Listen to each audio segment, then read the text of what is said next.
Bonjour moi. C'est un peu chelou dit comme ça, mais c'est bien à moi que je parle. Moi du futur.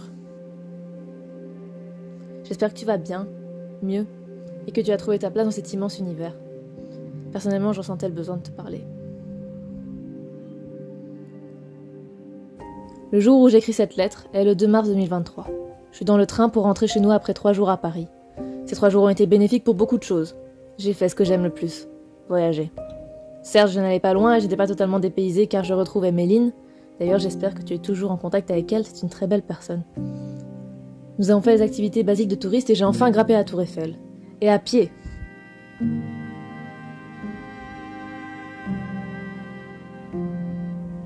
M'éloigner de mon quotidien m'a fait énormément de bien, mais maintenant, dans ce train, j'ai peur du retour. Peur de revenir chez moi où tous mes doutes et mes peurs m'attendent, tapis dans le noir. Je les sens se rapprocher à force que le train avance.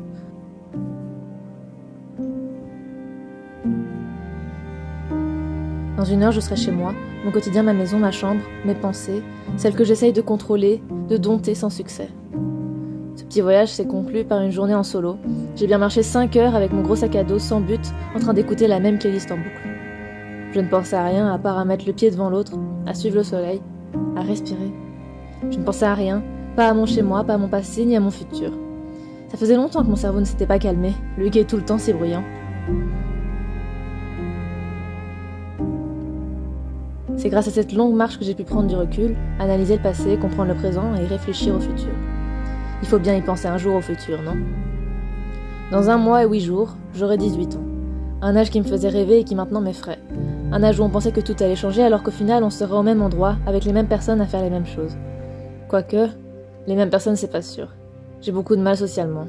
Mon perfectionnisme se répercute sur mes amitiés et j'en demande peut-être trop aux autres. Les efforts que je fais au quotidien sont trop lents à côté de tout ce qui se passe. Et les déceptions que j'ai vécues ne me donnent plus envie de continuer. J'ai perdu confiance en les autres. Et mon instinct primaire me dit de me recroqueviller afin de ne plus être blessée. C'est donc la première question que je te pose. Comment vont tes amitiés? As-tu réussi à garder contact avec les personnes que tu aimes? Ou d'autres ont-elles pénétré ton petit cœur renfermé? J'espère que mes efforts actuels te rendent fière et qu'ils ont payé.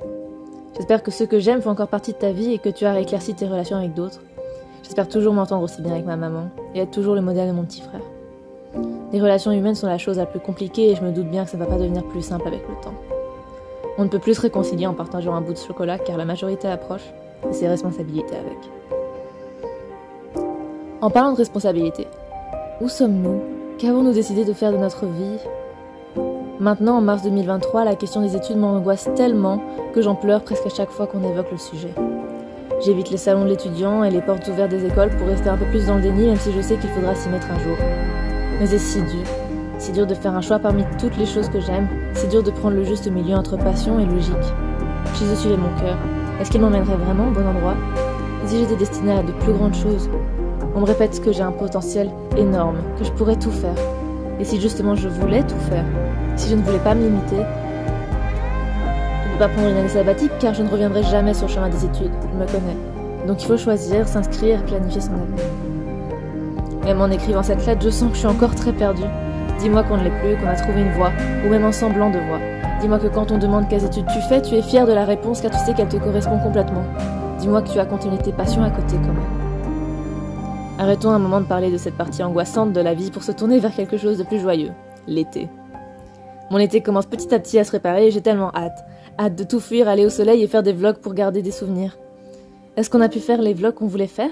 Est-ce que ce moment de l'année que j'attends toujours avec impatience a comblé mes espérances? Quand tu me répondras, j'espère que tu me diras que c'était incroyable.